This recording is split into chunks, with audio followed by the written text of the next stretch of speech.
Parce que le soir les pensées remontent, j'avais envie de vous lire une histoire. Parce que les temps sont incertains, j'avais envie de vous envoyer un câlin, un bisou. Alors je vous propose le bijou, comme un bisou du soir. Il était une fois les bijoux de la duchesse de Windsor. Née Bessie Wallis Warfield, elle est certainement une des figures féminines les plus controversées. Comme nous ne saurons jamais vraiment la vérité sur elle, je me suis attachée à ce qu'elle a de plus attachant, son amour pour Édouard VIII. C'est peut-être mon côté licorne, et après tout, les temps que nous vivons devraient nous conduire à rechercher le beau, qui fait toujours du bien à l'âme. Mais également, je crois que sur cette femme s'est concentrée la schizophrénie d'une époque qui n'est pas sans rappeler la nôtre, et qu'elle a été certainement un bouc émissaire pour tous ceux qui ne voulaient voir en elle qu'un objet pratique de concentration de leurs désaccords envers une situation socio-économico-politique plus que complexe. Wallis naît en 1896 d'un mariage obligé, puisque sa mère est enceinte, auquel la belle famille est opposée. Elle a 4 mois quand son père meurt. La famille de son père comme celle de sa mère sont aisées, ce sont des notables du Maryland, du sud des États-Unis. La vie aurait donc dû être douce. Mais la situation des femmes de l'époque fait qu'elles deviennent, la mère et la fille, non seulement dépendantes, mais sous la tutelle de la belle famille paternelle. C'est-à-dire que les études de Wallis sont financées, mais sa mère devra chercher une sécurité financière dans un autre mariage qu'elle trouvera et perdra à nouveau dans un second veuvage, et sera toujours obligée de travailler pour assumer son existence.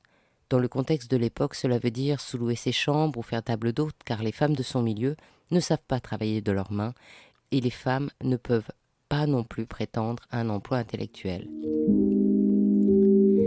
Les études de Wallis, financées par son oncle paternel, sont clairement un investissement.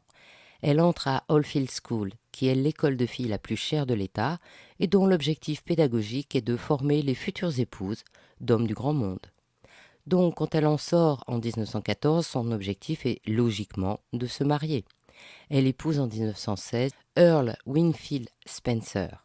Il est officier de marine, pionnier de l'aéronavale américaine, et en tant que commandant de l'US Pampanga, il l'emmène vivre en Chine. Mais il est aussi alcoolique et il la bat. Quand le couple rentre aux États-Unis, il divorce en 1927. 7 mois plus tard, Wallis rencontre le dirigeant d'une grande entreprise de transport maritime, Ernest Aldrich Simpson, qu'elle épouse le 21 juillet 1928. En tant qu'épouse, sa vie est d'être décorative. Elle se doit d'être présente à des soirées et d'être élégante. C'est la vie à laquelle toute son histoire et toute son éducation l'a destinée. Né en 1894, le prince Édouard est fils de roi. Entouré de 6 frères et sœurs, il a combattu pendant la Première Guerre mondiale, il est séduisant, charmant, et comme tout héritier de la couronne, il fait des voyages officiels à travers l'Empire. Et comme tout jeune homme bien éduqué, il fréquente les femmes mariées.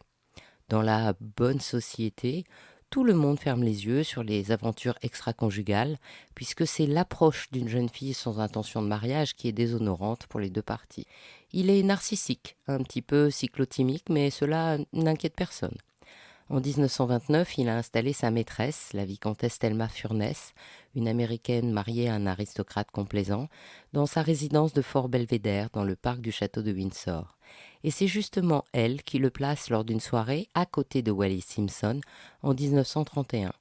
Et puis ils vont se croiser jusqu'en 1934, où la maîtresse en titre s'absente plusieurs mois et demande à Wallis de s'occuper du prince. Ce rapprochement transforme leur relation. Édouard, fou d'elle, veut l'épouser.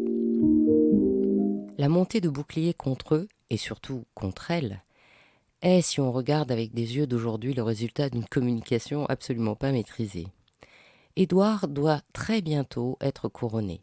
Wallis est en train de divorcer, et c'est seulement à ce moment que le peuple anglais découvre brutalement que le futur roi veut épouser une personne qui ne correspond pas du tout à l'image qu'ils ont d'une reine.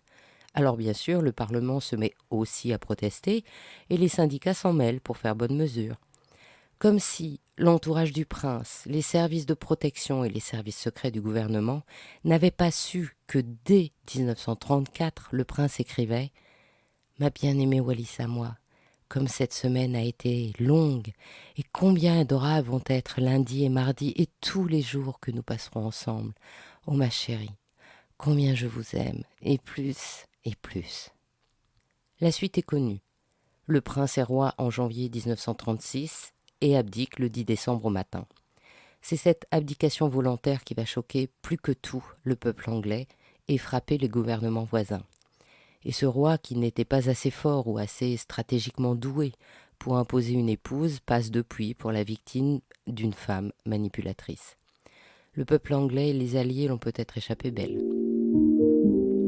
Le couple qui se marie finalement le 3 juin 1937 dans le château de Candé, en Indre-et-Loire, en France, vivront désormais toute leur vie en exil. On dit que Wallis a voulu tout arrêter parce qu'elle n'était que duchesse de Windsor.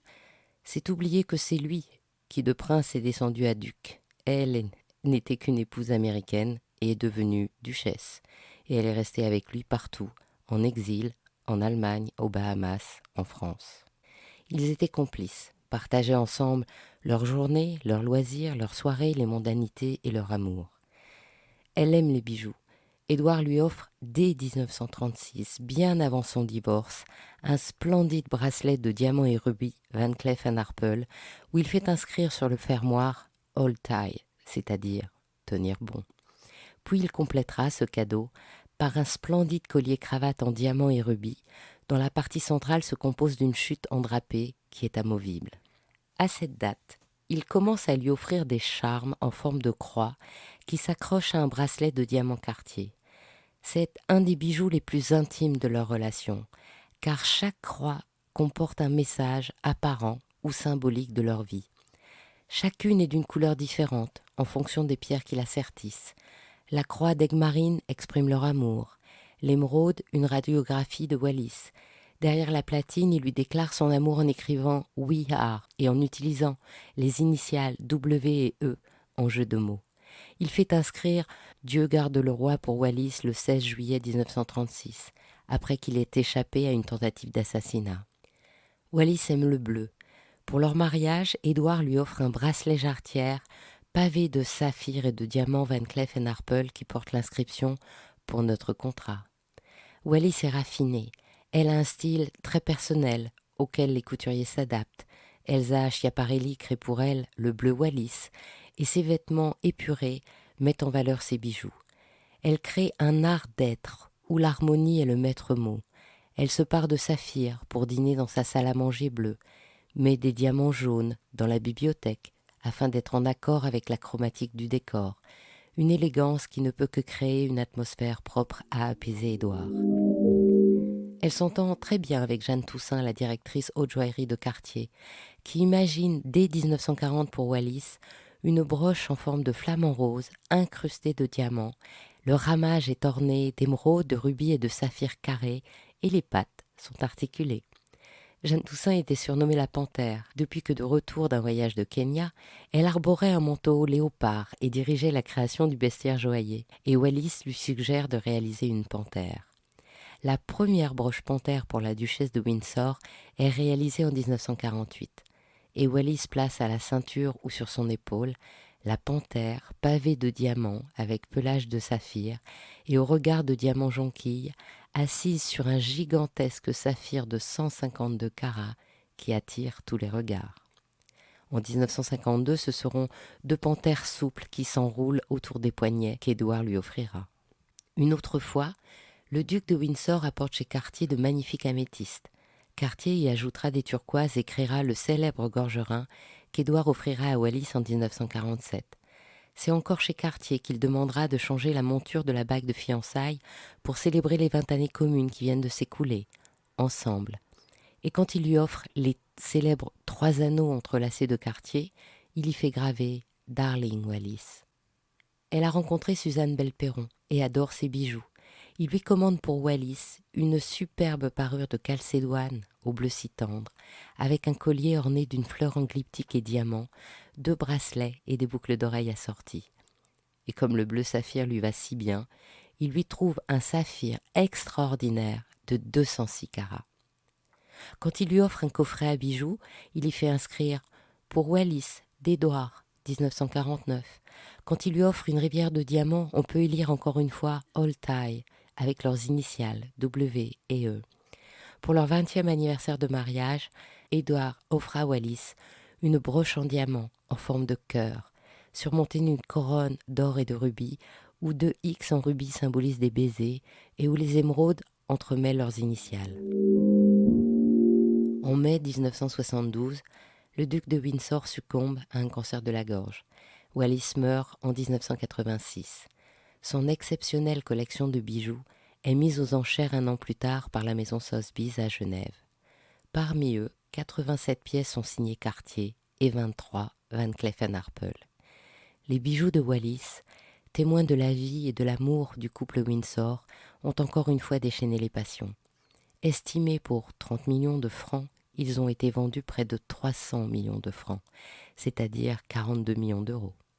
Par cette vente, Wallis, duchesse de Windsor, légua la mémoire de son amour à l'Institut Pasteur, à la seule condition de ne pas servir à l'expérimentation animale. Ainsi se termine cette histoire d'Il était une fois le bijou. Si cette histoire vous a plu, partagez-la autour de vous.